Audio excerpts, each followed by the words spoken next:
एक महत्त्वाची घटना विक्रमगड येथील कोविड केंद्रातून समोर येते। विक्रमगड तालुक्यातील हापणे येथे असलेल्या रेवेरा कोविड रुग्णालयाच्या गच्चीवरून एका रुग्णाने उडी घेत आत्महत्येचा प्रयत्न करण्याची घटना समोर येते। या प्रकारामुळे येथील कोविड केंद्रामध्ये खळबळ माजलेली आहे। अधिक माहिती अशी की ठाणे जिल्ह्यातील भिवंडी तालुक्यातील जांभिवली येथे राहणाऱ्या एका अत्यवस्थ रुग्णाने विक्रमगड येथील रेवेरा समर्पित कोरोना उपचार रुग्णालयाच्या गच्चीवरून उडी मारून आत्महत्येचा प्रयत्न केलेला आहे। या घटनेत रुग्णाच्या डोक्याला गंभीर इजा झाल्याने त्याची प्रकृती चिंताजनक असल्याचे येथे डॉक्टरांनी सांगितले। भिवंडी तालुक्यातील जांभिवली येथील 38 वर्षीय रुग्ण कोरोना बाधित असून वाड्याच्या पोशिर येथील उपचार केंद्रामध्ये त्याच्यावर उपचार सुरू होते।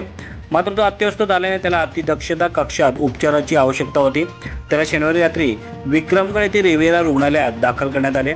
मात्र रविवारी सकाळच्या सुमारास लघु संख्येला जात असल्याचे येथील कर्मचाऱ्यांना सांगत तो स्वच्छतागृहाकडे न जाता थेट रेवेरा रुग्णालयाच्या गच्चीवर गेला। तिथून त्याने रुग्णालयाच्या मागच्या बाजूस उडी घेतली। तिथे तैनात असलेल्या एका कर्मचाऱ्याला ही घटना समजताच त्याने लगेचच रुग्णालयाच्या डॉक्टरांसह सर्व कर्मचाऱ्यांना बाब सांगितली। या रुग्णाने गच्चीवरून उडी मारल्याचे कळताच रुग्णालयातील कर्मचाऱ्यांनी धाव करून त्याला पुन्हा रुग्णालयात आणून त्याच्यावर तातडीने उपचार सुरू केले। उपचारामुळे संबंधित रुग्णाची प्रकृती स्थिर असली तरी त्याच्या डोक्याला गंभीर इजा झाल्याने त्याची प्रकृती चिंताजनक असल्याचे येथील डॉक्टरांनी सांगितले आहे।